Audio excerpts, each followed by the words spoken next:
Hello everyone, welcome to this channel knowledge centre RKJ. दोस्तों, Bihar board class 10th का हिंदी का second sitting का exam हो चुका है। आशा करता हूं कि आप सबका एग्ज़ाम अच्छा गया होगा। आज पूछे गए सभी ऑब्जेक्टिव को सही उत्तर के साथ देखने वाले हैं, तो आप मिलान कीजिएगा आपने कितना सही किए हैं। तो मेरे पास सेट एफ है, तो अगर आपके पास कोई दूसरा सेट है तो आपको चिंता नहीं करना है, क्योंकि जितना भी क्वेश्चन पूछा जाता है सब क्वेश्चन सेम ही रहता है, सिर्फ उसका नंबर चेंज रहता है। तो आप मिलान कीजिएगा आपने कितना सही किए हैं। तो आइए दोस्तों, वीडियो को स्टार्ट करते हैं। तो वीडियो को एक लाइक जरूर कर दीजिएगा। तो पहला आपसे पूछा गया था, मदुरै का यूनानी लोगों द्वारा जो है क्या कहा जाता था, तो इसे कहा जाता था मदुरा। तो ऑप्शन नंबर ए इसका जो है सही उत्तर है। तो अगला प्रश्न आपको दिया गया है 4 वाक्य। बोला इनमें कौन वाक्य जो है शुद्ध है। बोला इनमें कौन वाक्य जो है शुद्ध है, तो इसका हो जाएगा हम अवश्य ही जाएंगे। ऑप्शन नंबर बी इसका जो है सही उत्तर है, हम अवश्य ही जाएंगे। क्वेश्चन थोड़ा सा धुंधला है, तो आप जो है आवाज़ सुन के आप मिलान कीजिएगा, क्वेश्चन फ्रेश नहीं है। तो क्वेश्चन नंबर 3 दिया हुआ है कि झूला शब्द में कौन प्रत्यय है। आपसे पूछा गया है कि शब्द झूला में जो है कौन सा प्रत्यय है, तो इसमें है आ प्रत्यय। तो ऑप्शन नंबर बी इसका जो है सही उत्तर है। बहुत लोग इसका ला मार दिए होंगे, गलत है, इसका आ सही है, आ प्रत्यय। तो अगला प्रश्न आपसे पूछा गया था, बुद्धिमान शब्द का स्त्रीलिंग रूप है, तो इसका होता है बुद्धिमती। ऑप्शन नंबर डी इसका जो है सही उत्तर है, बुद्धिमती। तो अगला प्रश्न है, पंचम शब्द का संधि विच्छेद होगा, तो इसका होगा पम जोड़ चम। ऑप्शन नंबर सी इसका जो है बिल्कुल सही उत्तर है। दोस्तों, वीडियो को एक लाइक जरूर कर दीजिएगा। मैं आपके लिए जो है सबसे पहले सही उत्तर के साथ लेकर आया हूं, तो वीडियो को एक लाइक जरूर कीजिएगा। तो अगला प्रश्न आपसे पूछा गया था, दूध के दांत न टूटना मुहावरे का अर्थ होता है। आपसे पूछा गया था, दूध के दांत न टूटना मुहावरे का अर्थ होता है, तो इसका अर्थ होता है अनुभवहीन। तो ऑप्शन नंबर ए इसका जो है सही उत्तर है, अनुभवहीन। तो अगला प्रश्न आपसे पूछा गया था, निम्न में से कौन शब्द जो है सर्वनाम है। तो मोहन, कमला और गुड़िया ये क्या है, ये तो संज्ञा है। आप जो ये सर्वनाम है, तो ऑप्शन नंबर बी इसका जो है सही उत्तर है, आप। तो अगला आपसे पूछा गया था, 4 गज मलबल कौन विशेषण है। तो यहाँ पर 4 है जो कि एक संख्या है, तो ये हो जाएगा संख्यावाचक। ऑप्शन नंबर ए इसका जो है सही उत्तर है। तो अगला आपसे पूछा गया था, पिकासो किसकी विख्यात कृति का नाम है। तो ये विख्यात कृति का नाम है द अवेन्यू का। पिकासो की विख्यात कृति है द अवेन्यू। तो ऑप्शन नंबर ए इसका सही उत्तर है। तो अगला प्रश्न है, बिरजू महाराज को जो है तालीम किससे मिली थी। तो उसे मिली थी उसके चाचा से। तो ऑप्शन नंबर डी मारेंगे चाचा से, तो आपका बिल्कुल सही उत्तर है। तो अगला पूछा गया था, बेमन शब्द कौन समास है। आपसे पूछा गया था, बेमन शब्द जो है कौन समास है। तो बेमन यानी नहीं मन, तो नहीं का बोध हुआ है, तो ये होगा नए समास। ऑप्शन नंबर डी इसका जो है सही उत्तर है। तो अगला प्रश्न है, प्रेम प्रेम आर्यन श्री राधिका शीर्षक कविता में कवि जो है माली मालिन किसे कहा है। तो ये कहा है राधा कृष्ण को। ऑप्शन नंबर सी इसका सही उत्तर है। तो अगला प्रश्न है, गुरु नानक किस मार्ग के कवि थे। तो गुरु नानक जो है राम भक्ति मार्ग के कवि थे। तो ऑप्शन नंबर डी इसका जो है सही उत्तर है। तो अगला प्रश्न है, इन मुसलमान हरिजन पे कोटिन हिंदू वारिये किसने कहा था। तो ये कहा था रस खान ने। ऑप्शन नंबर बी मारे होंगे, तो आपका बिल्कुल सही उत्तर है। दोस्तों, आगे बढ़ने से पहले चैनल को सब्सक्राइब जरूर कर लीजिए, क्योंकि यहाँ पर आपको मिलने वाला है संस्कृत का मोस्ट इंपॉर्टेंट क्वेश्चंस। यहाँ पर आपको जो मिलने वाला है संस्कृत का मोस्ट इंपॉर्टेंट ऑब्जेक्टिव, जो कि आपके एग्जाम के लिए काफ़ी महत्वपूर्ण होगा। तो वीडियो को जो है लाइक करके चैनल को सब्सक्राइब जरूर कर ले। तो अगला आपसे पूछा गया था, मीर मुंशी का जो है किस कवि का वध किया था। मीर मुंशी ने जो है किस कवि का वध किया था। तो ये वध किया था घनानंद का। तो अगला प्रश्न पूछा गया था, रामधारी सिंह दिनकर को जो कहाँ के रहने वाले थे। आपसे पूछा गया था कि रामधारी सिंह दिनकर जो है कहाँ के रहने वाले थे। तो ये रहने वाले थे बिहार के। ऑप्शन नंबर डी इसका जो है बिल्कुल सही उत्तर है। तो अगला प्रश्न है, सुमित्रानंदन पंथ के अनुसार भारत माता किसकी मूर्ति है। तो भारत माता मूर्ति है उदारता की। ऑप्शन नंबर सी मारे होंगे, तो आपका सही उत्तर है। तो अगला प्रश्न है, भारत सौभाग्य किसका प्रसिद्ध नाटक है। आपसे पूछा गया है, भारत सौभाग्य किसका प्रसिद्ध नाटक है। तो यह प्रसिद्ध नाटक है प्रेमधन का। किसका है, प्रेमधन का। तो ऑप्शन नंबर 20 का जो है बिल्कुल सही उत्तर है। जो आप किसी भी सवाल में अटक गए हो या आपसे सॉल्व नहीं हो पा रहा है, बस आपको उस क्वेश्चन का फोटो लेना है, क्वेश्चन को क्रॉप करना है और 5 सेकंड के अंदर अंदर आपको उस क्वेश्चन का वीडियो सोल्यूशन मिल जाएगा। फिर चाहे आपका क्वेश्चन होमवर्क का हो, सीबीएसई का हो, यूपी, बिहार, महाराष्ट्र, राजस्थान, एमपी या किसी और बोर्ड का हो, चाहे आईआईटी, जेईई, नीट या क्लास 6 से 12वीं का हो, इन सब का जवाब आपको मिलेगा .NET पर। या फिर कोई भी सब्जेक्ट हो, physics, chemistry, math, biology, science, आपके सभी सवालों का जवाब मिलेंगे आपको डॉट नेट ऐप पर।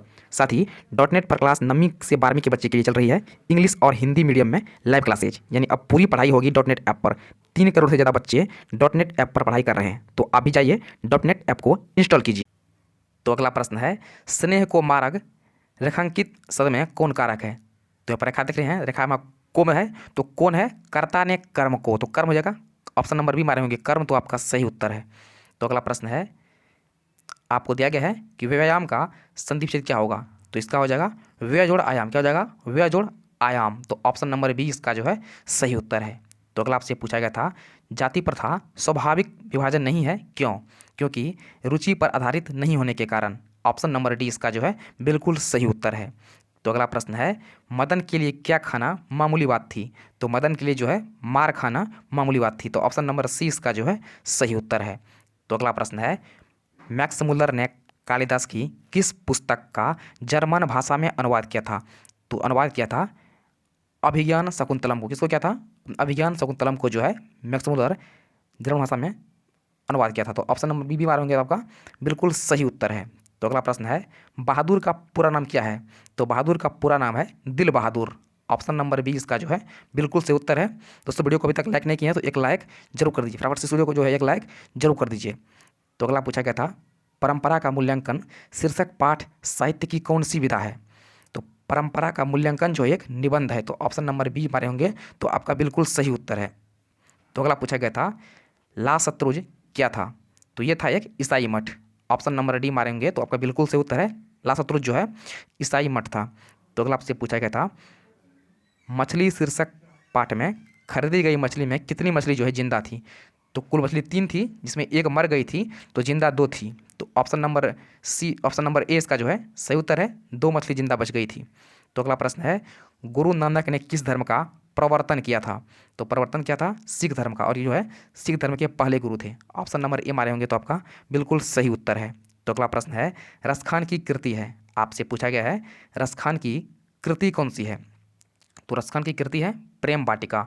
ऑप्शन नंबर ए इसका सही उत्तर है। तो अगला प्रश्न है, घनानंद जो है किसके सैनिक के द्वारा मारे गए थे? तो घनानंद जो है नदीर शाह के सैनिक के द्वारा मारे गए थे। तो ऑप्शन नंबर बी इसका जो है सही उत्तर है, नदीर शाह। तो अगला प्रश्न है, बाबा साहेब भीमराव अम्बेडकर का जन्म जो है किस राज्य में हुआ था? तो इनका जन्म हुआ था मध्य प्रदेश में। ऑप्शन नंबर ए इसका सही उत्तर है। तो अगला प्रश्न आपसे पूछा गया था, सर विलियम जोन्स समुद्री यात्रा करते हुए भारत कब पहुंचे थे? तो यह भारत पहुंचे थे 1865 में। ऑप्शन 1765 में। तो ऑप्शन नंबर बी इसका जो है सही उत्तर है। तो अगला आपसे पूछा गया था, अनामदास का जो है चौथा उपन्यास किस लेखक की कृति है? आपसे पूछा गया है कि अनामदास का चौथा उपन्यास जो है किस लेखक का कृति है? तो इसका आप लोग थोड़ा सा कन्फ्यूजन है, आप लोग इसमें क्या मारे हैं नीचे कमेंट कीजिएगा। तो अगला प्रश्न है, वास्तविक में कौन सा प्रत्यय है? तो इसमें है इक प्रत्यय। ऑप्शन नंबर बी इसका जो है सही उत्तर है, इक प्रत्यय। तो अगला आपसे पूछा गया था, हजारी प्रसाद द्विवेदी ने जो है तो अगला प्रश्न है, हजारी प्रसाद द्विवेदी ने निर्लज अपराधी किसे कहा था? तो ये कहा था नाखून को, नाखून कहा था निर्लज अपराधी। तो ऑप्शन नंबर डी मारेंगे नाखून, तो आपका बिल्कुल सही उत्तर है। तो अगला प्रश्न है, निह प्लस उपसर्ग के योग से कौन सा बनता है? तो निह उपसर्ग से बना शब्द है इसमें निःशुल्क। ऑप्शन नंबर डी इसका सही उत्तर है। तो अगला प्रश्न है, अकेला दम मुहावरे का अर्थ क्या है? तो अकेला दम मुहावरे का अर्थ है अकेला। ऑप्शन नंबर डी इसका सही उत्तर है। तो अगला प्रश्न है, देवालय में जो है कौन सा समास है? तो देवालय में है तत्पुरुष समास। ऑप्शन नंबर ए मारेंगे तत्पुरुष, तो बिल्कुल सही उत्तर है। तो अगला पूछा गया है, मोर शब्द है, तो मोर है तत्सम शब्द। ऑप्शन नंबर ए इसका सही उत्तर है। तो अगला आपसे पूछा गया है, अधिकार शब्द में कौन सा उपसर्ग है? आपसे पूछा गया है अधिकार जो है कौन सा उपसर्ग है? तो इसमें अ उपसर्ग है। ऑप्शन ए इसका जो है सही उत्तर है। तो नेक्स्ट आपसे पूछा गया है, तूफान शब्द जो है कौन संज्ञा है? तो तूफान है व्यक्तिवाचक। ऑप्शन नंबर ए इसका जो है सही उत्तर है। तो नेक्स्ट प्रश्न है, अवल का जो है स्त्रीलिंग क्या है? तो अवल का होता है अवला। ऑप्शन नंबर बी इसका जो है सही उत्तर है।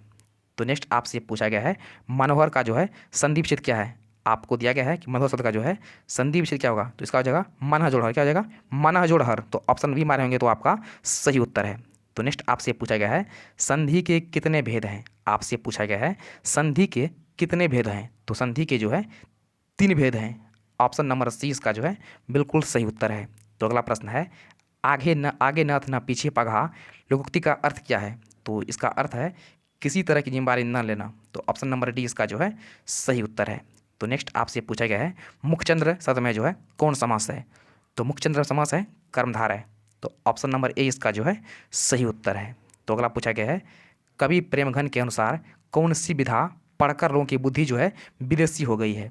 तो विदेशी हो गई है छल विदेशी विधा। तो ऑप्शन नंबर सी इसका जो है सही उत्तर है। तो अगला प्रश्न है, सफल आज उसका तप संयम पिला अहिंसा सत्य शुद्धतम प्रस्तुत पंक्ति जो है किस कविता से ली गई है? तो ये ली गई है भारत माता से। किससे ली गई है? भारत माता से। ऑप्शन नंबर बी इसका जो है बिल्कुल सही उत्तर है, भारत माता। तो अगला प्रश्न है, अक्षर ज्ञान कविता में किस मनोविज्ञान का आधार लिया गया है? तो लिया गया है बाल मनोविज्ञान का। ऑप्शन नंबर सी इसका जो है बिल्कुल सही उत्तर है, बाल मनोविज्ञान। तो अगला प्रश्न है, हमारी नींद शीर्षक कविता में नींद किसका प्रतीक है? तो इसमें नींद प्रतीक है आलस्य का। ऑप्शन नंबर बी इसका जो है सही उत्तर है। दोस्तों आपने नीचे कमेंट कीजिएगा आपने कितना सही किए हैं। तो अगला प्रश्न है, दही बाली मगम्मा शीर्षक में बहू ने सास से जो है समझौता क्यों कर लिया था? तो कर लिया था मजबूरी से। तो ऑप्शन नंबर डी सी इसका जो है सही उत्तर है। तो अगला प्रश्न है, बंधन शब्द का विलोम क्या होगा, यानी उल्टा क्या होगा? तो बंधन का उल्टा होगा मुक्ति, यानी मुक्त कर देना। तो ऑप्शन नंबर ए इसका जो है सही उत्तर है। तो अगला प्रश्न है, अमीरुद्दीन जो है किसका नाम था? तो अमीरुद्दीन जो है बिस्मिल्लाह खां का बचपन का नाम था। तो ऑप्शन बी मारे होंगे तो आपका सही उत्तर है। तो नेक्स्ट आपसे पूछा गया था, महात्मा गांधी के पिता का क्या नाम था? काफ़ी जी था। तो महात्मा गांधी के पिता का नाम था करमचंद गांधी। तो ऑप्शन नंबर ए इसका जो है सही उत्तर है। तो अगला प्रश्न है, कम खाने वाला के लिए जो है एक शब्द है। आपसे पूछा गया है कम खाने वाला के लिए जो है एक शब्द क्या है? तो इसके लिए एक शब्द है अल्पाहारी। ऑप्शन नंबर सी मारे होंगे अल्पाहारी। तो बिल्कुल सही उत्तर है। तो अगला आपसे पूछा गया था, बिरजू महाराज को जो है संगीत नाटक अकादमी अवार्ड जो है कब प्राप्त हुआ था? तो ये प्राप्त हुआ था उनके 25 साल की उम्र में। तो इसे आपने क्या मारेंगे नीचे कमेंट कीजिएगा। तो नेक्स्ट आपसे पूछा गया है, छात्र शब्द का स्त्रीलिंग क्या होगा? तो इसका हो जाएगा छात्रा। क्या हो जाएगा? छात्रा, जो कि आपका ऑप्शन नंबर डी में है। तो ऑप्शन डी इसका जो है सही उत्तर है। तो अगला पूछा गया था, गुरु नानक की पत्नी का क्या नाम था? तो इनका नाम था सुलक्षणी। ऑप्शन नंबर ए मारे होंगे तो आपका बिल्कुल सही उत्तर है। तो अगला आपसे पूछा गया था, व्यंजन के कितने प्रकार होते हैं? तो व्यंजन के 3 प्रकार होते हैं। ऑप्शन नंबर सी इसका जो है बिल्कुल सही उत्तर है। अगला प्रश्न है, अंतःपुर का संधि विच्छेद है। तो अंतःपुर का संधि विच्छेद है अंत जोड़पुर। तो ऑप्शन नंबर डी इसका जो है सही उत्तर है। तो अगला प्रश्न है, इनमें से शुद्ध शब्द है, इनमें कौन शब्द जो है शुद्ध है? तो वनवास जो है ये शुद्ध लिखा हुआ, वनवास जो है ये शुद्ध शब्द है। तो अगला प्रश्न है, सुरेश कौन संज्ञा है? तो सुरेश जो है व्यक्तिवाचक संज्ञा है। क्या है? व्यक्तिवाचक। ऑप्शन नंबर ए इसका सही उत्तर है। तो अगला पूछा गया है, सभा शब्द जो है कौन सा लिंग है? तो सभा में कौन सा लिंग है? तो सभा जो है ये स्त्रीलिंग है। तो ऑप्शन नंबर ए इसका जो है सही उत्तर है। दोस्तों फिलहाल तो इतना ही। इससे आगे क्वेश्चन छूट गया है 25 क्वेश्चन, मैं आपको जो है नेक्स्ट वीडियो में बताऊँगी। मैं आपको जो है अगली वीडियो में बता दूंगा। तो मिलते हैं नेक्स्ट वीडियो में।